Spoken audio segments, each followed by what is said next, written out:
Hello guys, welcome to our channel. आज हम class 11th के केमिस्ट्री का chapter number 2 structure of the atom का एक्सरसाइज नंबर 2.24 करने जा रहे हैं। लेट्स रीड द क्वेश्चन के अंदर हमें क्या बोला है, what is the lowest value of n that allow the g orbital to exist. अब जैसे कि हम सबको पता है कि g ऑर्बिटल एग्जिस्ट तो नहीं करता, तो कौन कौन से ऑर्बिटल एग्जिस्ट करते हैं, s p d f। ठीक है, ये जो है हमारे ये चार ऑर्बिटल जो है वो एग्जिस्ट करते हैं, जिनके लिए हमारे एल की वैल्यू कितनी होती है, 0 1 2 एंड 3।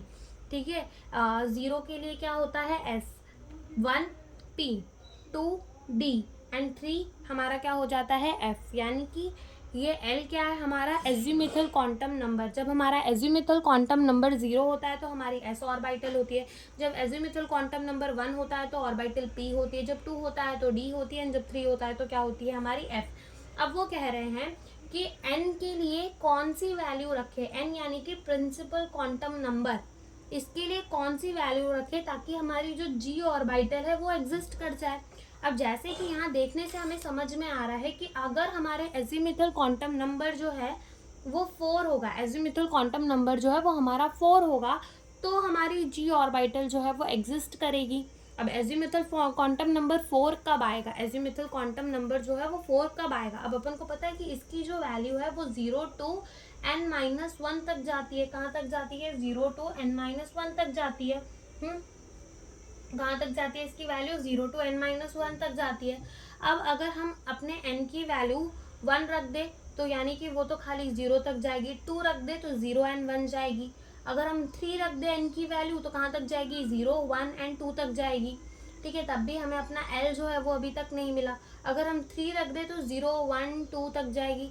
4 रख दे तो क्या हो जाएगा, 0 1 2 एंड 3 तक जाएगी। और अगर हम उसमें 5 रख दे तो कहाँ तक जाएगी, 0 1 2 3 एंड 4 तक जाएगी। यानी कि जब हम अपने n, देखो सबसे पहले हम अपने n की वैल्यू कितनी रख के देखते हैं, 1 से चालू करते हैं। n की वैल्यू 1 से चालू करते हैं तो l की वैल्यू हमारी कहाँ तक जाएगी, इधर l लिखते हैं, तो l की वैल्यू कहाँ तक जाएगी, खाली 0 तक। n अगर मैंने 2 लिख दिया तो l की वैल्यू 0 टू n-1 यानी कि 0 एंड 1। अगर मैंने अपनी n की वैल्यू 3 रख दी तो मेरे l की वैल्यू 0 टू n-1 यानी कि 0 1 एंड 2 तक जाएगी।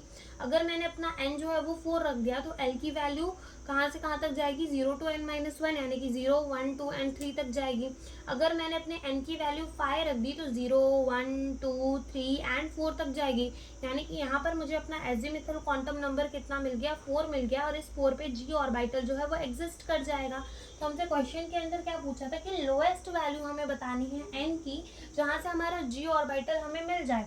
तो कौन सी होगी वो लोएस्ट वैल्यू, n की 5 होगी। तो बस हमारा आंसर यही है कि हमारे lowest value of the principal quantum number that allow the G orbital to exist is 5।